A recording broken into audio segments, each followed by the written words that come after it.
Whereas I think if you come into it and you're not validating and you're providing solutions, then what you're going to run up against is the person having 101 reasons why you don't know what you're talking about, why you don't get it, why, and it's just not constructive at all, right? But the validation and curiosity, the defenses come down, the introspection goes up, and you're putting it on them. Like, what do you need? Whoa, what can I do? What can I help you with? What do you want? Hey guys, so that was a clip from today's episode. Dr. Annalisa and I don't have a guest this time. It's just the two of us. And today we talked about some of the things that have worked for me in my recovery, as far as cravings, as far as dealing with stressors, that being a really big thing.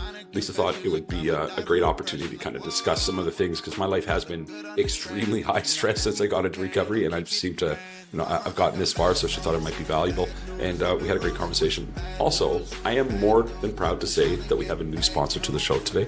It's FAR Canada, Families for Addiction Recovery. FAR Canada they're a beacon of hope for families grappling with addiction. They offer vital parent-to-parent support, advocacy for governmental policy changes, and education on addiction to communities and professionals alike.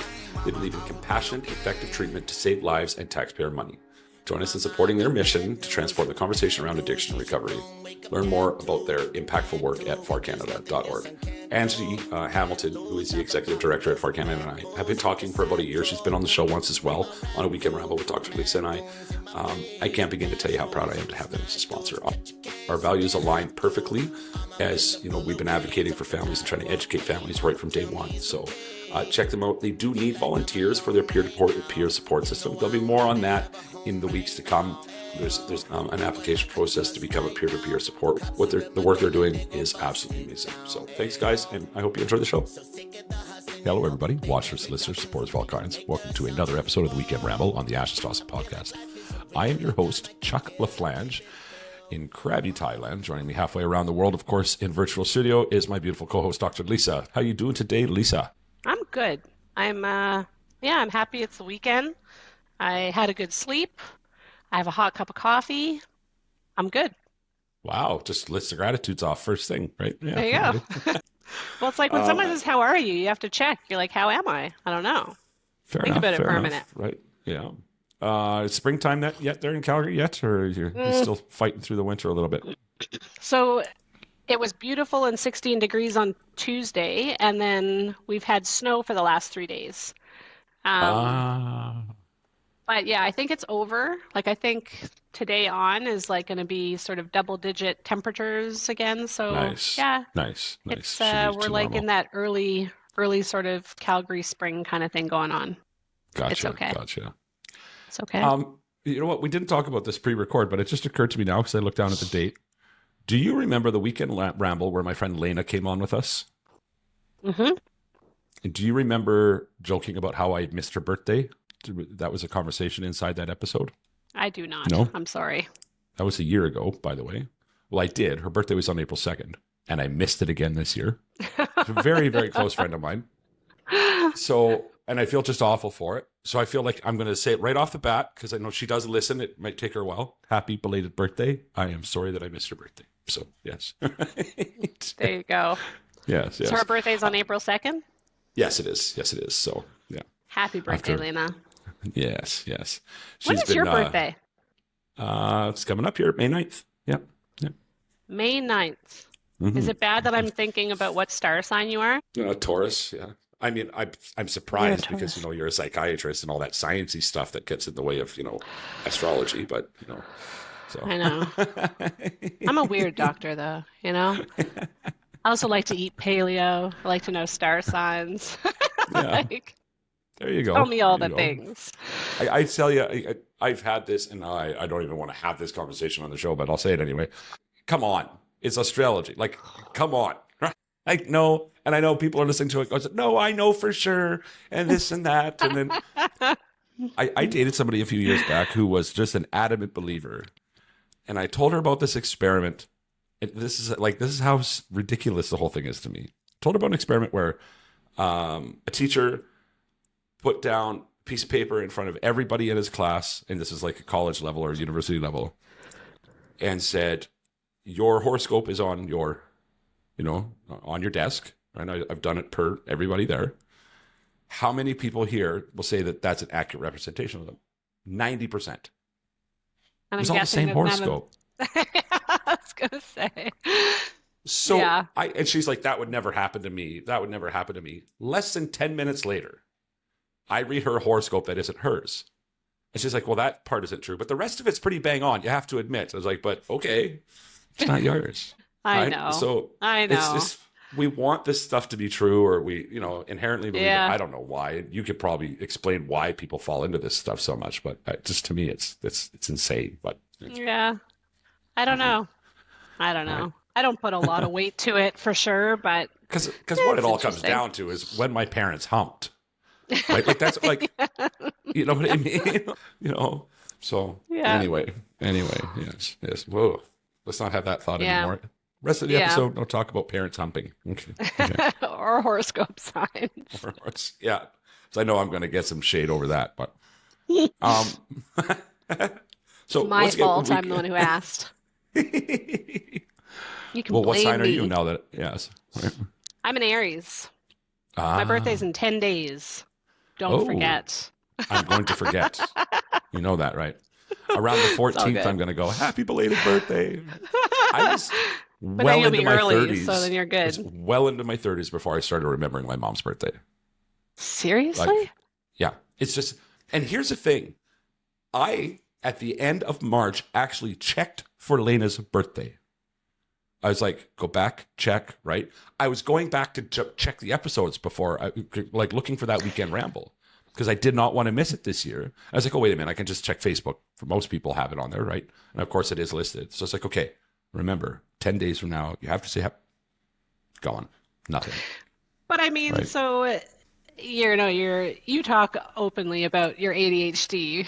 And Yes, that's just yes. like, to me, that's more ADHD than being thoughtless, And it is 100%, right? And I trying to have these conversations. And most recently it was with somebody I was dating, and I missed her birthday.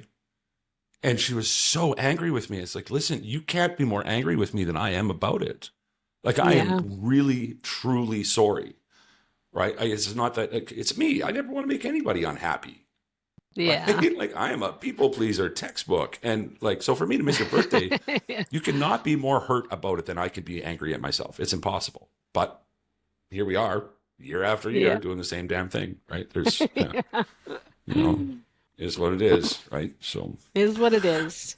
yeah. Everyone does Anyway. their best. Funny to think, though, that it's been a year now, right? And I mean, we've talked about that. It's been a year for the show. It's been just over a year now that you and I have been working together. I think at that point, that was, well, yeah, it was definitely pre-co-host, still guest. One of your first Yeah. appearances on the show, even, right? I I'm would gonna think. look. Do you remember? I don't. Well, I don't expect you to remember, but No, of like, course I'm I trying don't to remember. well, I don't remember. I don't think anyone would remember, but it's like I'm curious now when. Let's see the date of the first time I was on. But yeah, it is definitely around a year because it was 70 something, I think. 70. We'll go to our Instagram messages. It'd be the easiest way because we don't do a lot of Instagram messaging. I think it was in March, wasn't it? Gosh, now I don't That remember and I can't find That it. feels right. You messaged me for the first time on April 22nd. Okay. Yeah, it's the first time that you did. Yeah. Yeah. So there you go. So coming up. Oh, well, how did that happen then? Oh, because we were, yeah. So that might have been like your second Okay. appearance or something with Lena on then. Yeah. My first one was April 23rd. Yeah, that stands to reason. Yeah, it was the very next day. Yeah. Yeah. Yeah. Because I remember it was just after Devon, because I remember that Devon had been on and then had That's why told you me messaged me. about, Yeah. had told Yeah. me about the podcast and then I had looked and seen that it was very sort of family focused. Yeah. Actually, yeah, your first message was, hi, Chuck, thank you for your podcast. Devin introduced it to me, and I'm really enjoying it. Yeah. Yeah. Literally the first thing he ever Um, said to me. Yeah. Right? That's Yeah. crazy. It's Almost crazy. a year. Coming up on our year meet-iversary. Yes. Yeah. Yes, Yeah. yeah. Love it. Love it. Yeah. And we were talking pre-record here about myself, and as much as I don't ever like to make an episode about myself anymore, I guess some of the things you said though are pretty relevant and maybe even Well, yeah, important to talk about, right? So yeah. I was just thinking, because when we have guests on, obviously the focus is on the guest and their experience and their journey and their story which we love because then it's like people bringing in fresh ideas and content. And so that's what we want it to be. But when I realized we weren't going to have a guest today, in pre-recording, you were talking a little bit about some of the stuff you've been going through recently with getting your visa, and I know from talking to you how stressful, you know, things things about being in Thailand have been in terms of the immigration stuff.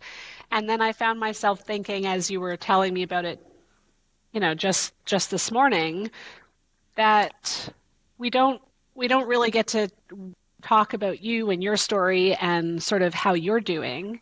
And it made me think, about the fact that, I think it's incredible that you're 16 months sober, like huge accomplishment. Thank You've you. got this lifetime, 20, 30 years of Yeah. substances, and now you've got 16 months sober. Mm-mm. Um, and it hasn't been easy, No, it and hasn't been. Yeah. I don't think sobriety journeys are easy for anybody, Mhm. but I think that in a perfect world, like if I were going to prescribe what I would want for somebody in their first year of sobriety, it would not include the stress that you have faced. Like I would have been saying, okay, we don't want any of that. But again, shit happens, Right. life happens, and you've had a lot of stress. And so Yeah.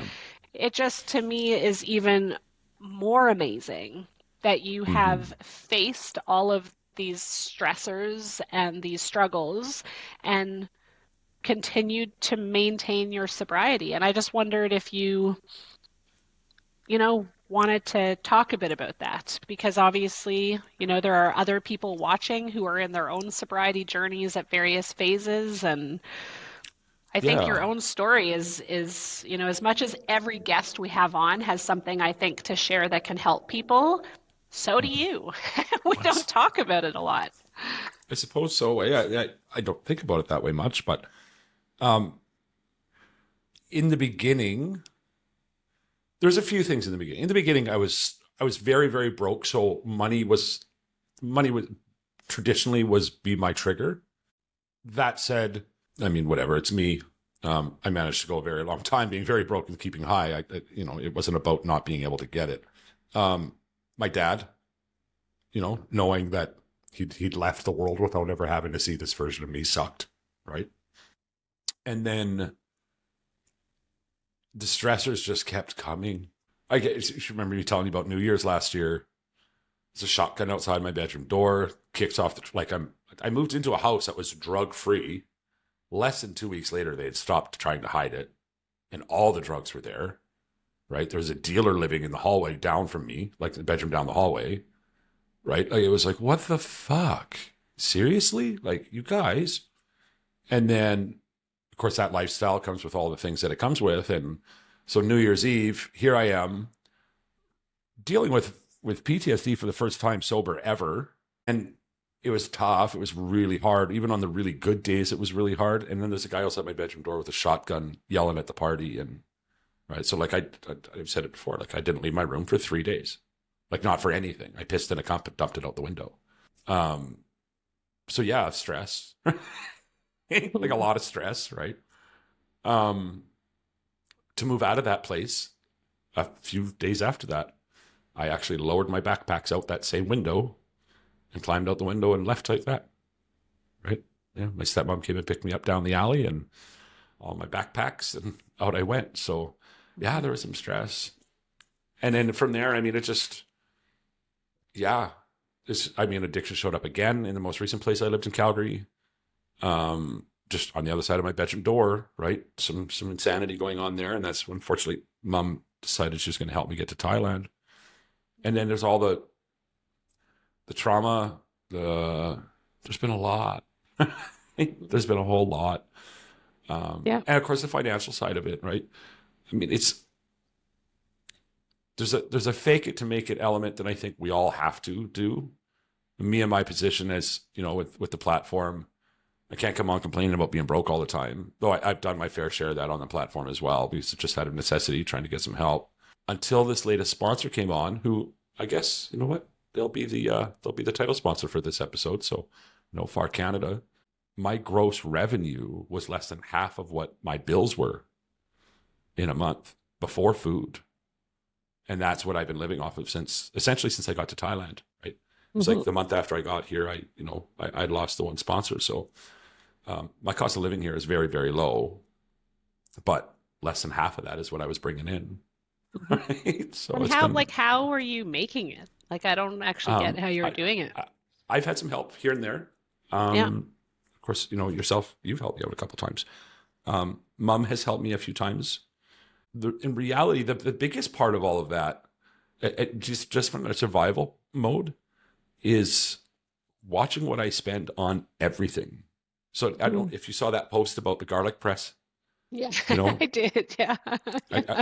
one day you're blowing your paycheck and, feeling guilt or justifying an 8 ball and feeling guilty about blowing your check. And the next day you're, justifying buying a fucking garlic press and feeling guilty for buying salted butter, right? Like, because recovery. And now that is like, I just spent $4 on LED lights and that was a treat, right? Like, that's like yeah, okay, I'm going to do it. Which is crazy.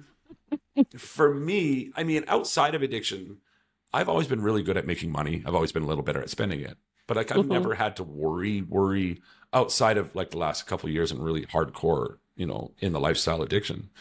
I've never had to, like, if I want something, I've typically in my life gotten it. So it's been a huge shift. And just because if not, I'm fucking here. The government's not giving me any money here. Right. My mom's helped me out and, yourself and some other people, but it's not like I know I have anything coming. So I have to watch every single bought, as it were, that I spent, not dollar, but bought.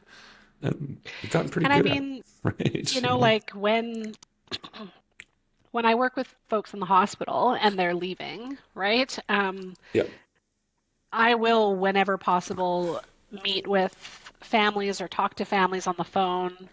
And part of it is for educational purposes, right? To try to help them understand. Yeah. But a huge part of it is focused on advocating for the patient in that when patients are dealing with mental health struggles, so whether they've come in and they're, 1 week, 2 weeks sober, or whether they've come in and they've had an episode of mania or psychosis or depression, we know that one controllable or at least semi-controllable risk factor is stress levels.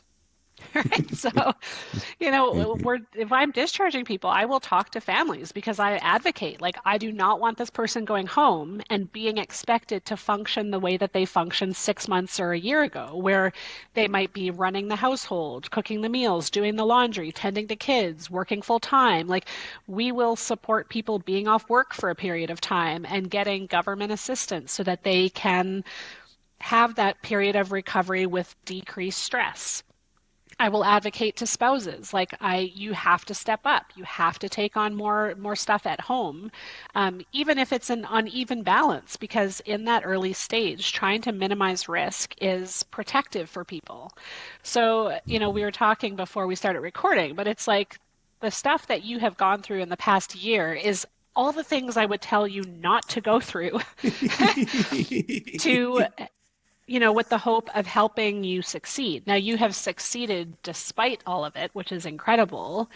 Thank you. But like how? How have you done it? Like, what is your mind? Where have your thoughts gone? Like, when you have gone through these stressors, do you find yourself trying to tell yourself that, well, I could go back and live in the life and not use, but deal and make money? Or like, I've told myself that, of course I have, right? I'd be lying if not. And here's the thing about any former purveyor of party supplies, any dealer that's in recovery, I am sure that I am not unique in that it's like, fuck, now that I got a handle on the habit, I could go back and make some money. Right. Yeah. And like, whoa. And it's so here in Thailand, of course, nope. Right. I am more afraid of Thailand jail than I am of anything I have ever been in my life. So it's not even afraid. It's just like this awareness if that's somewhere that I will never end up. So it's not something here that I would even entertain. Right. Immigration is a close second to that. They just don't fuck around here. So I just like, but of course, when I was back in Calgary, the thoughts, there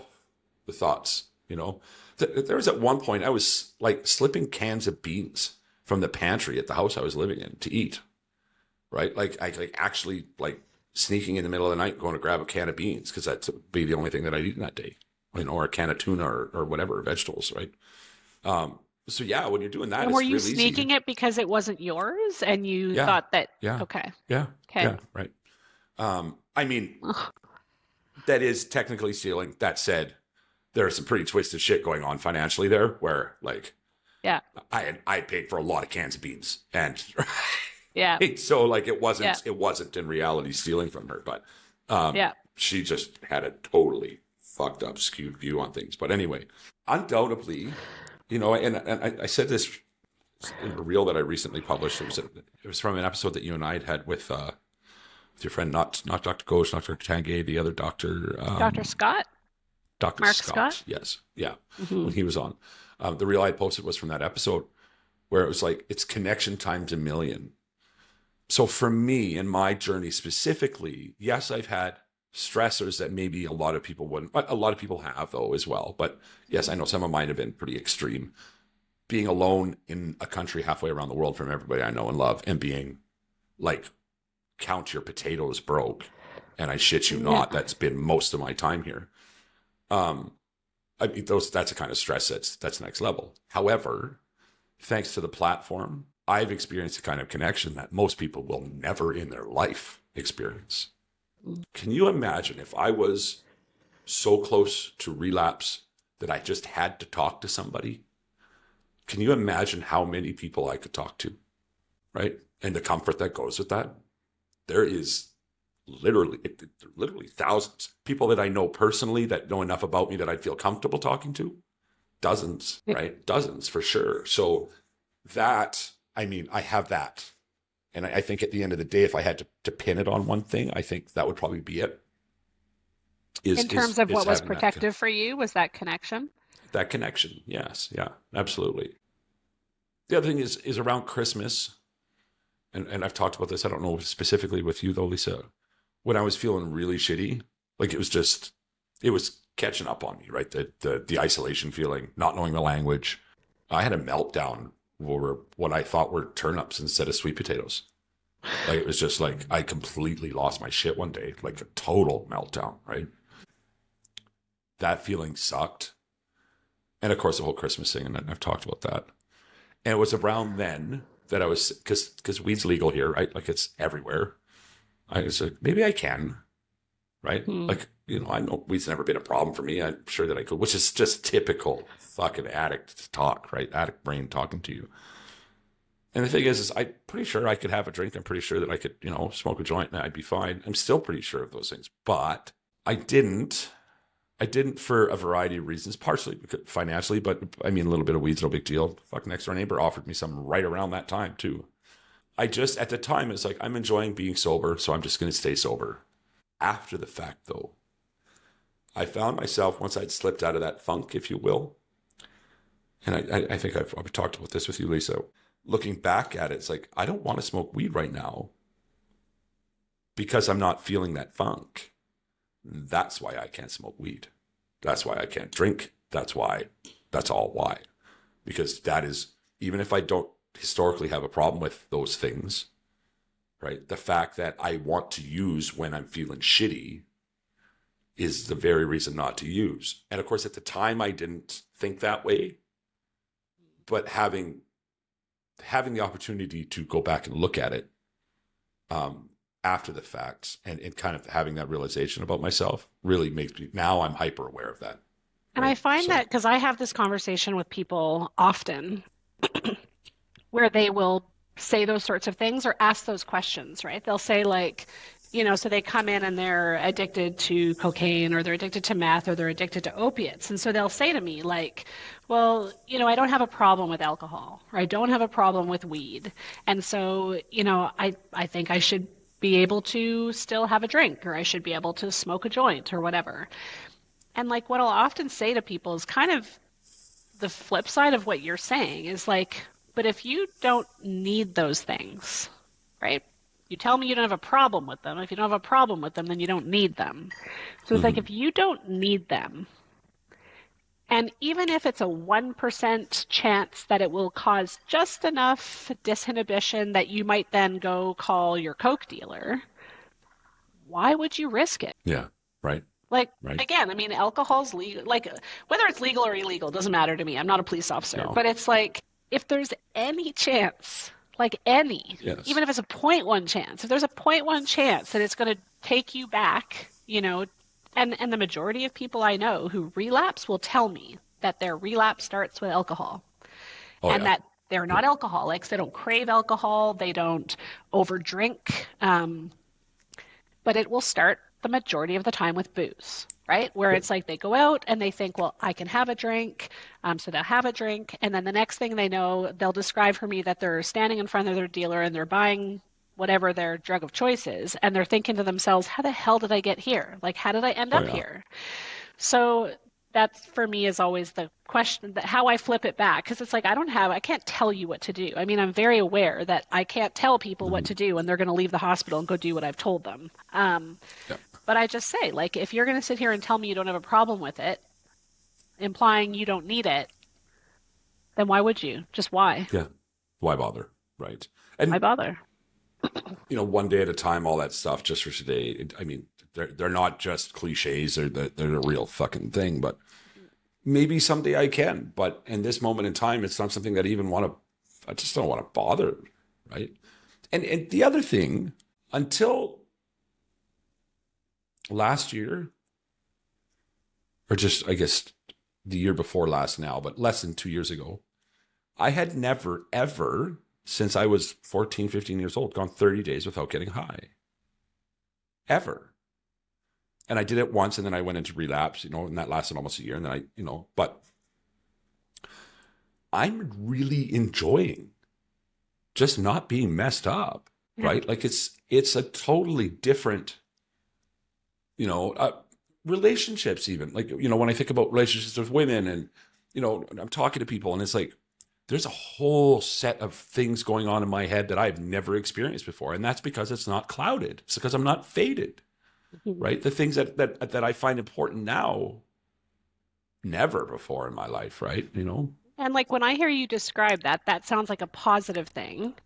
Yeah. But then what about like the flip side where does that also mean, though, that it's difficult for you? Because if you are used to socializing in an altered state or being with women in an altered state, then I love to hear you say that it's a pleasure to be able to be there and to not be clouded.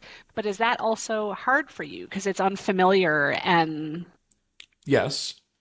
And Yatra, right? Would I be saying these same things if not for my experience and some of the things I got to address? Maybe not, right?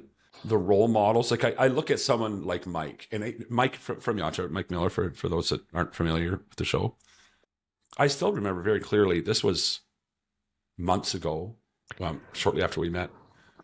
He was going to be late, or he wasn't sure if he was going to make it, or something for an episode that we were going to record together. And he was so genuinely distraught at the thought of not being able to make his commitment to me, right? And it was just like this. I want to be that guy, right? mm, Do what you say what you do. It's like with some fucking integrity for the first time in my life, of real integrity, right? mhm, Like there's huge swaths in my life where I wasn't lying, I wasn't stealing, I wasn't all those things. But to be able to be that guy that people can count on, that's, to me, it was like, I want to be like that, right? So mhm, there's a role model that goes, combine that with the therapy that I was so fortunate to receive. Um, all of the different people in my life, yourself being one of them, Lisa, who just like, there's a fucking better way, right? Like it doesn't have to be this shady, being dishonest with yourself as much as everybody else shit that mhm, that active addiction is, right? So fuck it, I'm gonna try this mhm, way for hopefully the rest of my life, mhm, right? Like it's such a better way, right? mhm, I One of the things for me, and I mean, I'm a 46-year-old guy without kids. That part is like, how do I explain this? I always wanted kids. I still have a lot of regret over not having kids, right? I've been a stepfather a Not few over times, yet. and I'm a fucking great dad. I've been a step like I have, like Yeah. I really am, right? Um, but I look at people with families and that connection that's just built into your fucking life all the time, and it makes me like, there's like that. Why do I want to go back to where I was? Like, so that's why, right? And the show, right? Like, And is can you it imagine me hard? showing up high for this, right? Can you fucking No. imagine, right? Like, how messed up would that be, right? But is it hard? Because, like, what you're saying to me, as someone who has not suffered in addiction, makes complete sense. Like, I'm like, yes, there is a better way. And, there are so many good things to living a life that is not tainted with addiction. But is it hard for you? And I do suspect, that the podcast is part of it. It's just that constant reminder for you, right? Mm-hmm. But is it hard for you to stay in that headspace during all the like very significant stressors you've had? Like, do you find your thoughts going off and Oh, then needing to be all the pulled time, back? all the time, all the Yeah. time. I just, like in you saying that, I picture myself sitting on the edge of my bed sobbing. And there's been a lot of that, like a lot of that, Hmm. right? Yeah, it's like I feel it coming, and it's like, right? I've been fortunate though in that I can just remind myself of, look where I am, look at what's going on in my life, look where I was, right? And it just remembering that things are so much. My worst day now is nothing compared to what a normal day was 2 years ago, Hmm. right? Think the very, very worst day. I've been absolutely terrified that my power is going to get cut off for the last few days because fell into that power bill scam that I told you about, right? Hmm. It's just now I'm able to pay it, and I'll do so on Monday. But like sitting there having those, it's just like, fuck, this is like, but even that, right? Like I know, like if my power got cut off tomorrow, it'd be a couple phone calls back home and I'd have power back on. Like I know that's going to Yeah. happen. Yeah. That doesn't happen if I go back to my old way, right? Like, you know what I mean? Yeah. So Yeah. the Because I worst sometimes, fucking day I have now is so much better, one of the right? things that I'll sometimes say to people when they're in hospital, right? Yeah. Um, and I mean, even in hospital, like I can see people's, if we're talking about addiction specifically, I see people from hour to hour change, right? 1 hour they're like, I'm out of here, screw you, this sucks, whatever. And then the next hour they're like, oh my God, like thank God I didn't leave. And it's just like it does a lot of that. And I'll say to patients, like when you're having your strong moments, when you are feeling motivated and insightful and driven to do this, like have a like, call it a gratitude journal, whatever, but it's like have somewhere where you can write down like why you're doing this, like how shit it Because I know where was. there's a fucking pen in this house. Come on, Lisa. We talked about that. You could do a video recording to yourself then. I suppose I could do that. Yeah, um yeah, yeah, yeah. Yeah. because again, like, yes, what you're saying is all true and it all makes sense. But the problem is that I see it all the time where people have these moments, and I'm sure you've experienced them where that's gone. Like that shit's Oh yeah, gone. Like the common absolutely. sense, Yeah. the logical thinking, the critical thinking, it's gone. And so I'll say to people, like, in whatever capacity you need, like, and don't write it to me, like, write it to yourself, record it to yourself, like, remind yourself, because it's one of those things where you get out of the life. And I think what happens is the rosy sunglasses come on and you forget how bad it was. Yeah. Yeah. People Oh, forget, without a you know, doubt, right? Or and that's, convince yourself that it's going to be better at least, which is a yeah, textbook atypical shit, right? right. And I feel like that is part of the disease is that it it wants you to forget all the pain and the shame and the shit, and and it allows you to convince yourself that yes, it'll be different, or well, what, maybe it wasn't that bad or whatever. So like hearing you talk about all this, like I love that you're in that headspace, but knowing that there's a lot of people who struggle to be in the headspace that you have managed to maintain, amazingly. It's like, what's your advice? Like, how do you not go to that space? How do you not tell yourself all the bullshit lies? Like, Um, the again, I'll go back to the therapy helps so much, right? Like, I really got some tools there. The breath work, right? The breath work it's crazy how effective it is, and it's there's some irony there because it's probably the thing that was told to me most throughout my life, right? My mom, my friends, I've heard this shit for years and just completely dismiss it as just whatever, but it's not whatever. It's a very big yeah, deal, yeah. right? And I can feel. So when I was, for instance, when I came back from Malaysia last time, when I had to leave the country and come back to get my visa renewed, right? And there was all of a sudden a very strong possibility they weren't going to let me in. I remember sitting in a chair in the airport, waiting for everybody else on the plane to go through immigration, and then three of them coming over to me, and it was like 20 minutes, half an hour of complete uncertainty and stress, like horrible stress at the time. I got my dog who's been home for 10 hours.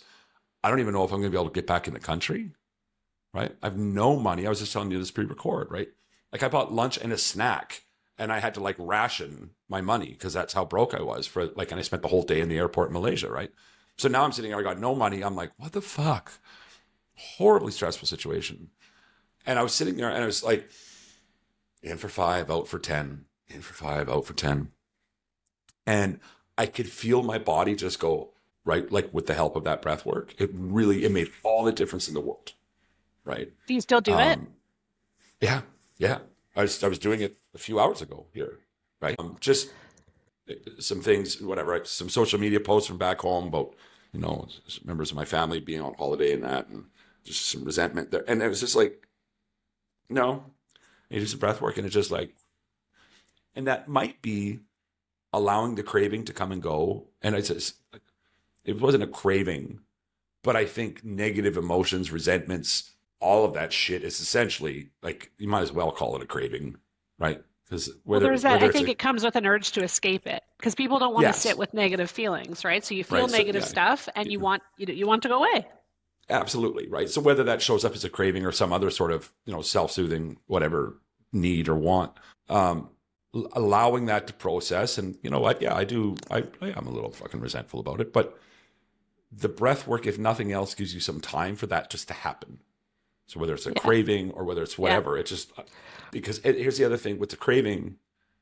As soon as you fight something, you give it power, Hmm. right? So you can't fight a craving off. I mean, I suppose you can, and maybe it's effective for some people, but for me personally, I'm just going to let it do its thing for a minute because it's going to piss off.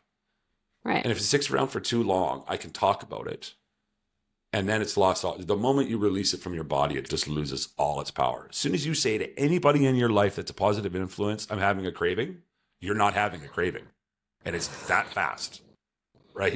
Like it just is. If you're being honest with yourself and with that person, there's no way it's sticking around. It's just not the way cravings work, Yeah. right? Because all of a sudden I you feel said it to like somebody, right? I feel now like I'll admit this. I don't care. I loved Oprah. And I feel Yeah. like Oprah would have guests on and something would be said and she would be like, aha, that's an aha moment. Well, I think that was an aha moment.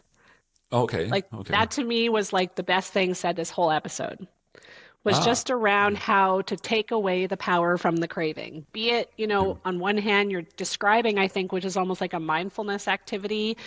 You're, and some distraction, right? By focusing on your breath, Yeah. you're pulling your thought and your mind away from the craving, which takes away its power. But then also that when you talk about it, you take the Yeah. power away, right? Without a doubt. And Right. yeah, yeah, Even for me now, even when I think about talking about it, and there's been a few times, right? It's been like, I'll be having a conversation with somebody is, do I want the thought of telling somebody for me is enough, hmm, right? Like it triggers yeah, everything that goes along with telling somebody.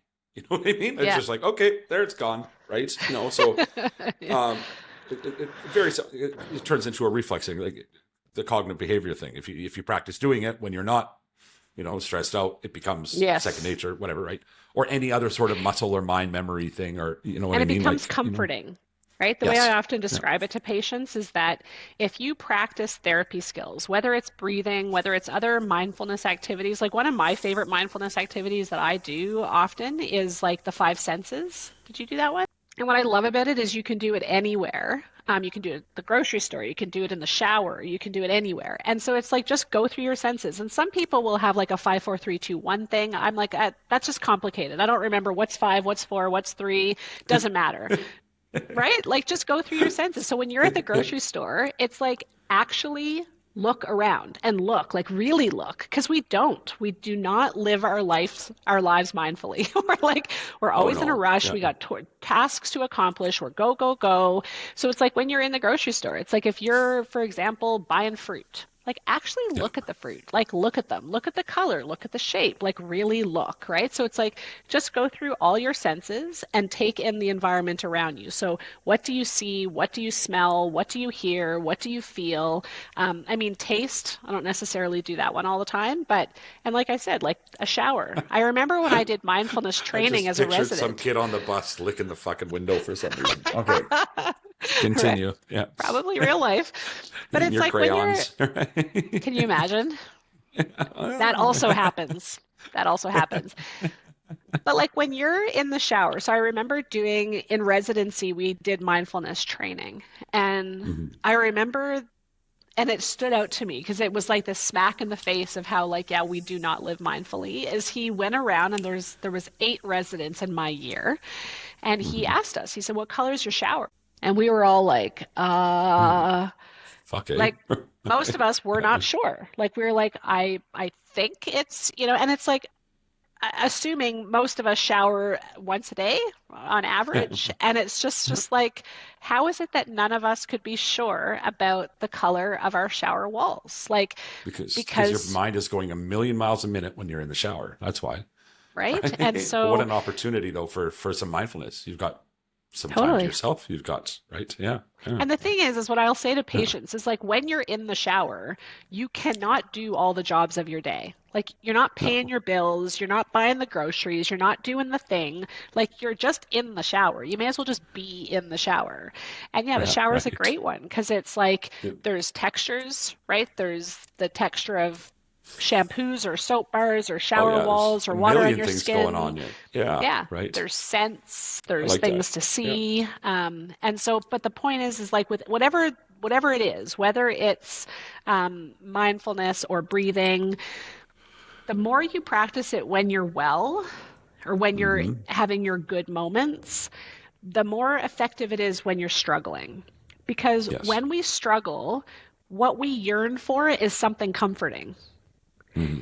And the more you practice the skills, the more comforting and familiar and safe they feel, right? So it's Yes. like if someone teaches you a skill and then 3 months later you're distressed about something, you are not going to find that pleasurable. It might still help you, but you're not going to go to it as a safe, pleasurable thing to do. But if you're doing breathing every day or practicing mindfulness every day or whatever it might be, then when you struggle, that feels like a familiar, and by definition, things that are familiar are going to feel more safe. Yes. Yes. So then going back to them can be really helpful. So that's why I asked you, are you still doing this stuff? Hmm. Because, No, you makes know, sense. Makes sense. Yeah. don't wait to struggle to practice it. But so kind of too, like, so what I'm hearing from you is that you feel like the big things that have kind of gotten you through it is therapy, right? And to me, therapy is still the things that you're doing by yourself, like practicing your breathing, so it's not just when you were at Yatra, but it's also the skills you learn that you continue to practice. And the Yes. other big one is connection. Yeah. Hands down connection. Connection, connection, connection. Right. Yeah. Yeah. And there's something, this is an interesting thing. So because you're just sitting here talking about it, it occurs to me now, and I suppose it's always been in the back of my mind, but because a lot of our listeners, watchers, supporters are family members, there's something my mom does that I don't even know if she's doing with intent.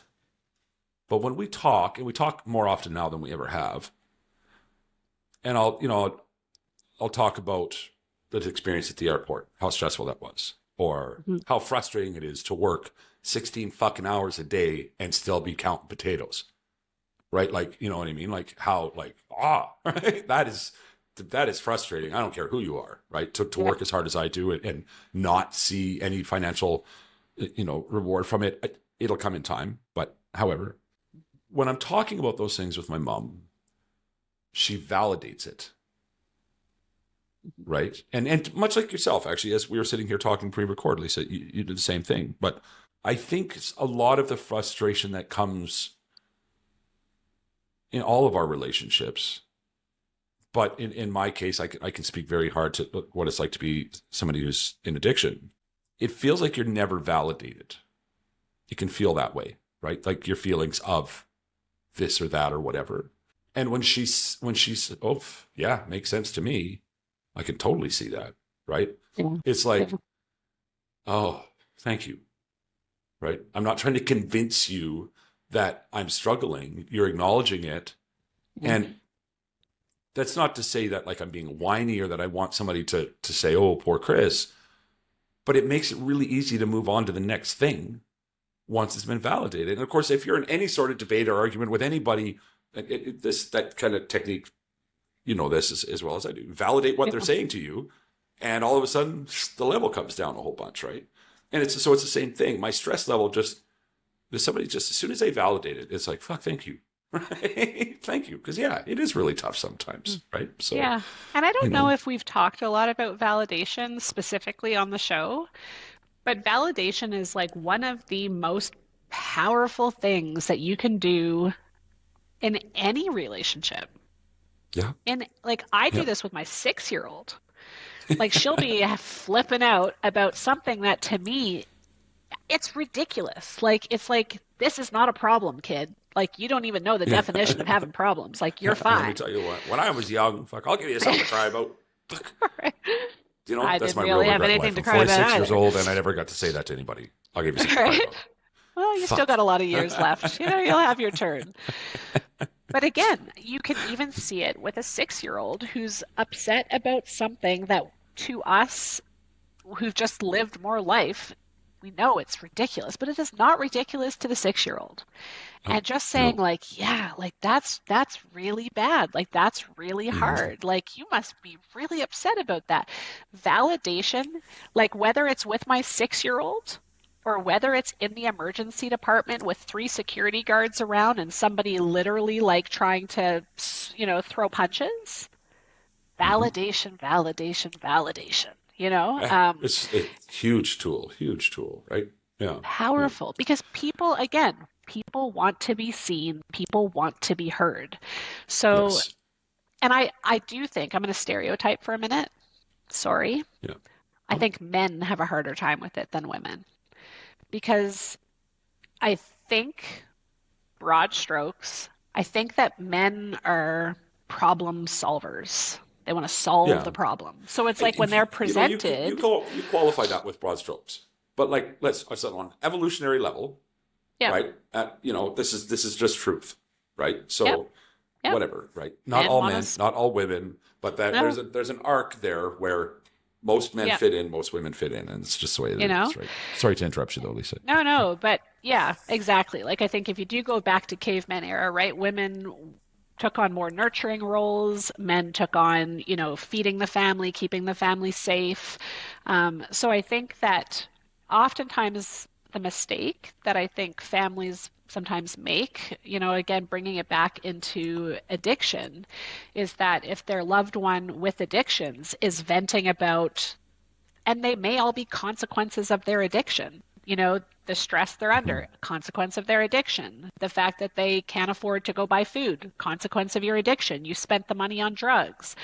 But again, it's like if you can just validate where they're at and that they are struggling and that Yeah, must be hard, um, you build connection, right? without a They doubt. feel Yeah. heard, they feel seen. And what it'll do is invite more connection.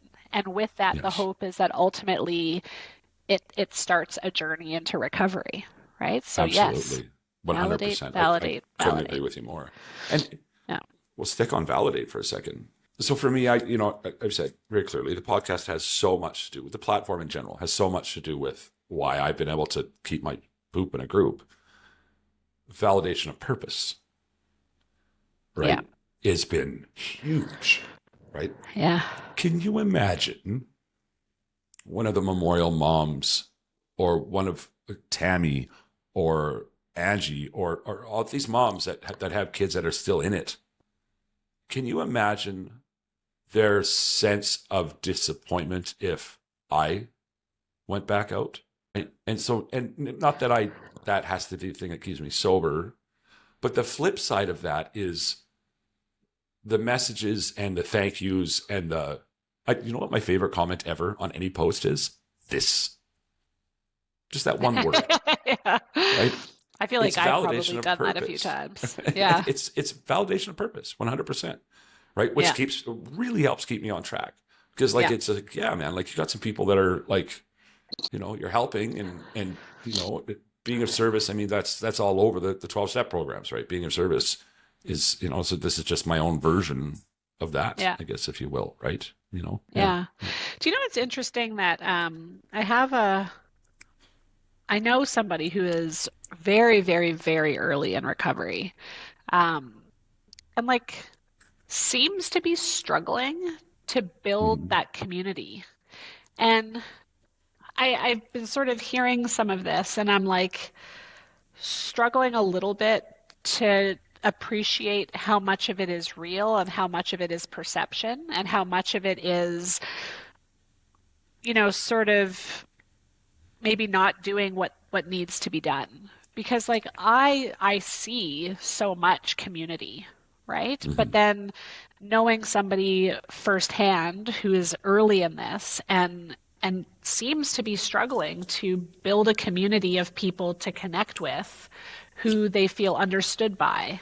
Um, and I think that they've tried some online stuff, but then they feel like with the online stuff that there's that lack of, it's just not the same connection as seeing someone face to face or whatever. So it's just sort of it's interesting to me because I don't know what the reality is. That, without knowing the situation specifically, even if I do know that situation, just from what you said, we tend to look for resentments, and that's the disease brain doing the disease brain thing, right? Yeah. So maybe that's not a resentment in its kind of classical definition, or classic definition, I should say, but that's the same idea. It's Right. your addict brain looking for reasons that this isn't working for me, Yeah. right? Yeah. That's And what I that think that is, was right? like a very eloquent way of sort of saying exactly what my brain was like. Is this real or is this, again, is this your addict brain's perception describing for me that there's not enough support? Whatever your feelings are about 12 step, whatever they are, for somebody in early recovery, and now we have online meetings, we have all those things. There is connection, connection, connection. It's all Yeah. over the place, right? Yeah. One of the great examples of that I like to say, you want to see what the recovery community is about? Tell somebody you don't have a fucking ride to an AA meeting. Watch what happens, right? Really? Like, and you don't have to be a pretty girl to get a whole bunch of offers for a ride. Everybody in that meeting, if they can't give you a ride, they will find you a ride. They will, like, it's the craziest thing, Yeah. right? Tell somebody you don't have a ride to a meeting, you'll see the power of that Yeah. community. Yeah. So I don't give a shit what And your feelings are about the rooms. If you and need again, that like fellowship, in that's where this it is. particular case, Mhm. this person has sort of said, well, I don't know that AA is for me. Yeah. So they're doing other things, and I do believe that they are exploring other things, but they have this block as to why they feel like AA is not for them. I suspect it's again because of the perception of religious ties. And I mean, that was my reaction yesterday was, I think you need to go to old school meetings because they've actually, I think, done some online meetings. But I think the problem with online is, again, you don't have that same sense of connection when you don't see faces or, you're not physically present with somebody. And so that was, again, it's that thing of people looking for reasons not to go to meetings when in fact that might be everything that they need right there. I think, Lisa, what you've just done is started something. I think we should be doing a weekly Zoom meeting or whatever for anybody and everybody that wants to come on. That's what I think. I think that's something I should be doing. Certainly don't mean to volunteer your time. But it's probably something that I should be doing. It doesn't have to be a 12-step meeting. It'd just be a meeting of people that want to, get together and talk, right? Without all the structure. I've watched other platforms do it, and I don't know why that I haven't, right? But maybe I should be, right? Maybe I should be. So Yeah. I mean, I feel like there could be a huge place for that, where people absolutely. get to come on. They can see faces and, they can speak if they want. They can listen if they want. Yeah. Yeah. Right. I It's, mean, it'd be in so this day and easy to age. fill time in a setting like that. You know what I mean? Oh, Like fuck. conversation would be so easy. Absolutely. Right. 100%. Right. Wow. Yeah. Yeah. I'll have to see what I can do with Riverside here. How many people I can have in. Don't have to hit record, right? So, or maybe a Zoom. I don't know. Right. But um, Yeah. definitely going to do Would that. you make it Definitely going to do that. closed or would you make it like, could people watch it? No. If you're in it, you're in it. If you're not, you're not. Right. Yeah. No. I don't think any fellowship of any kind would appreciate not knowing Yeah. who's watching, or you know what I mean, right? Like, Yeah. so yeah, yeah, no. Otherwise, it's just a fucking podcast. At the end of the day, Yeah, exactly. right? Yeah. Right? Yeah, Yeah, totally. yeah, Yeah, I think there could absolutely. be a So huge space for that. Because again, like that is as much as there is that part of my thoughts on this that are like, just go to a damn meeting, yeah, and that there may be, the part of convincing themselves that they don't want to go to a meeting may be still their brain functioning in an addicted fashion and not doing what it should be doing. This is still somebody who is early in recovery, who is, succeeding at yeah, abstinence at the moment, and who is yearning for some kind of connection, and for whatever reason is, apprehensive about going to an AA or an NA meeting. And so that's the thing. To me, it's less about do I convince them that they need to go to a meeting, and more about what else can there be in the world that can help people in that place. yeah, And maybe 6 months from now they decide to go to an AA meeting. Great. But yeah. how do we get them there? you know, Yes, absolutely, Support them where absolutely, they're right. at, and try to make them feel like they're Yeah, not yeah. alone. Yeah, 100% right. I'm not a structured 12-step person. As Mike pointed out a few weeks ago, I guess I'm kind of living a lot of those principles, right? But Yeah. yeah, maybe having a meeting that isn't 12-step and just a safe place is a thing. Well, it has to be a thing now that we've talked this much about it, I guess, right? So, right, There you right, go. yeah. And I should say, I'm not any sort of qualified recovery coach or anything, but if you've got someone in your life that's having a hard time that way, more than happy to connect with and sit down and have some conversations with, right? 100%, Yeah. Yeah. outside of any sort of group meeting, right? So I've actually Yeah. looked at the recovery coach thing, but the accreditation is more money than I have, to say the least. But it's certainly something that I've been looking at, Yeah. something I think I might be good at. Right? I think so. I Yeah. mean, that's the thing is that people, I think, like what people need more than anything is connection, right? They need Yeah. that connection. They need that validation. Obviously, yes, we're not saying don't go to trained experts. Like, yes, do all of that. But at the end of the day, like if you're struggling, it's like being able to connect with somebody who's been there, who can validate the struggle, who can, like, that Yeah. might be what gets people through that early Hey, phase until they my find other first 30 things. days doesn't happen without the rooms. I don't know how many times I can say that, but that feeling Yeah. of fellowship, right? Of just How some people often that did you get go to it, right? meetings in When those, I was like, going, it was every day that I could, right? yeah, So there was 2 days a week where they didn't have them in Moose Jaw, NA yeah, meetings. They had AA meetings. I didn't find the fellowship there the way that I did at NA. For me personally, AA felt like I was at a swap meet with Grandpa. Is what it felt like, to be honest with you, right?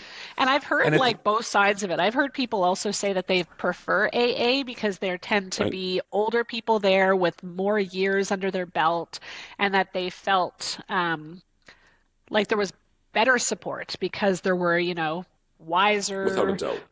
without a doubt, Yeah. right? So, and that's going to be a preference thing every time, right? To every person. Yeah. For me personally, and it might have been a resentment with the benefit of hindsight. I mean, I don't think I could at the time. I was still so early in recovery, but I viewed it that way. But it was things have changed, and I've spoken about this a few times. Things have changed so much in the last 10 years, even 5 years, even five, realistically, on the street and the way things are, right? Like somebody who's been sober for more than 5 years has no idea what it's like out there anymore. It's a very, very different world, very, very different world than it ever has Yeah. been. So when I walked in that room, it's like none of you people can relate to what I've experienced.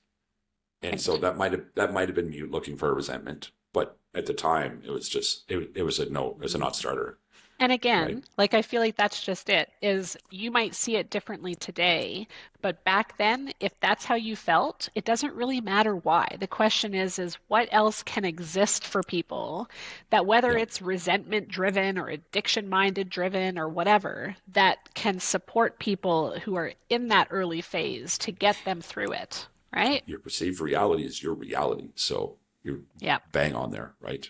I just actually totally. put out a reel from one of our episodes speaking to just that. Perceived Yeah, reality is it's the same yeah, fucking thing, right? yeah, Like and that's yeah, I think so. There's a validation part that plays into that as well. Um, yeah, the validation part. Yeah, we're gonna circle back to that. Okay, I get that you feel that way about it. Good enough, yeah, right? And what you were speaking to, I guess I want to touch base on that before we get into gratitude, Lisa.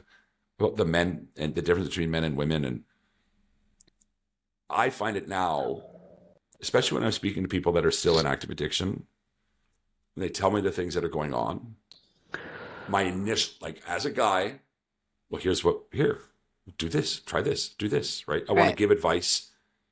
And what I Yeah. found myself doing now, have you had enough yet?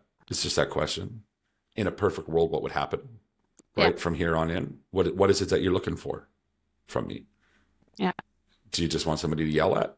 I'm good for that, right? So just Yeah. not impeding solutions for them, Mhm. because we know the fucking solution. We know the solution is to get cleaned up and straighten out our lives. We fucking know, right? Yeah. But from my own experience, not like I know what I'm supposed to do. I just want somebody to let me fucking complain about it. Can I just do that?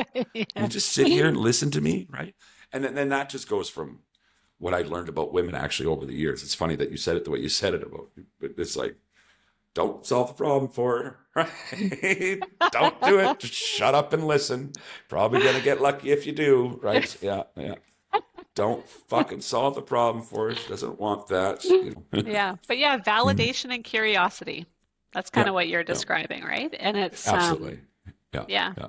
In a perfect world, what would happen? That's probably my favorite question. It's Yeah. just, what are you looking for here? Think Yeah. about that, right? And have you had enough yet? Yeah. And it And also, I think surprisingly, the those, answer is almost never no. yeah. And It I might be think some that variation, but it's never no. the Sorry, go ahead. questions that you're describing, I think that that validation, right? It brings their defenses down. That curiosity gets them again less focused on trying to prove something to you and actually being introspective about, yeah, like what is going on for me and what am I looking for and what do I want, right? Whereas I think Yeah, if you come into it and you're not validating and you're providing solutions, then what you're going to run up against is the person having 101 reasons why you don't know what you're talking about, why you don't get it, why yeah, and it's just not constructive at all, right? yes, But the yes, validation yes. and curiosity, the defenses come down, the introspection goes up, and you're putting it on them. Like, what do you need? Yeah, yeah, Whoa, right. what can I So, do? What can I help you with? What do you want? Yeah. exactly, right. So maybe we should just make up my own recovery accreditation and just print off a fucking diploma. We'll do that. I never said that. Maybe I'll edit that part out. Okay. Yeah. Anyway, well, that takes us to the hour mark, over the hour mark now. So we didn't even talk about all the things that I wanted to talk about, but that's good. I think it's a great episode anyway, Lisa. So that brings us to my favorite part of the show. That is the daily gratitudes. What you got for us today? I am grateful for you. I think that, today we talked a lot about you and your journey and what's working for you and how it's working for you. And it's just another thing that you do that I think is making the world a better place. I think you've got this podcast and it has not been easy. And I know that you have not had an easy year. And you keep doing it despite the fact that it's not easy. And I think a lot of people who watch this show probably don't get how many challenges and stressful days, like very stressful days you have had. And the fact that despite that, you haven't given up and you keep going and you keep fighting and you keep trying and your focus is on helping other people when it's not been easy for you, you know? Fuck's sakes. Fuck. Sure. And I mean, and you've been there for me, like I've had days in the last year where it's like, you were somebody that when I was having moments of who can I talk to about this, and it was like you were the person I wanted to reach out to. And I think that says a lot about who you are and what you offer to people. And you've been a great friend. You're a great friend to me, and I'm proud of you. And Thank you. Thank you. Yeah. Thank you. Fuck's You're sakes. welcome. God damn it. Okay. That's always humbling. Well, I mean, I think it's fair to say I have to echo some of that, Lisa, right? I remember a few weeks ago before we started recording one day when I kind of had a bit of a meltdown, and it was just, you made everything better in like 3 seconds. It's just like, fuck. So I appreciate our friendship very, very, very much. And the time that you give, I've said this 1,000 times, but like, it still blows my mind. Psychiatry is not a 9-to-5 gig, right? And you've got a daughter with more energy than 6 kids combined, Yes, and a husband and a family to manage and all the things. And I can't begin to tell you how much I appreciate you giving your time to the show the way you have for the last almost a year now, right? So, and I got thank my you for family always again. having me. Thank you for having me. Yeah, thanks for coming. Yeah. I feel privileged to be here. So, and of course, my fucking mom is just the best. she's a good one. The best. But the stability now for a year is unreal for me. I haven't had that ever. It's been years and years since I've been able to say, I know what I'm doing for the next year and I'm comfortable with it. And it's, so and it's safe. Nice. It's going to be to learn some Thai and all those things. But the way that she put up once again to help me out was just like, fuck, what a sense of relief that comes with that. So I'm also very grateful to every single person who continues to watch, listen, like, comment, share, do all the things down at the bottom. You know what you got to do. Every time you do any one of these things, you're getting me a little bit closer to living my best life. Well, let's be honest. I'm kind of living my best life. My best life is to make a humble living, spreading the message. And the message is this. If you're in active addiction right now, today could be the day. Today could be the day that you start a lifelong journey. Reach out to a friend, reach out to a family member, call into detox, go to a meeting, pray, go to church, do whatever the shit it is you got to do to get that journey started. It's so much better than the alternative. If you have a loved one who's suffering in addiction right now, you've taken the time to listen to our conversation, just take one more minute out of your day and text them. Let them know they are loved. Use the words. You are loved. That little glimmer of hope just might be the thing that brings them back. Nice.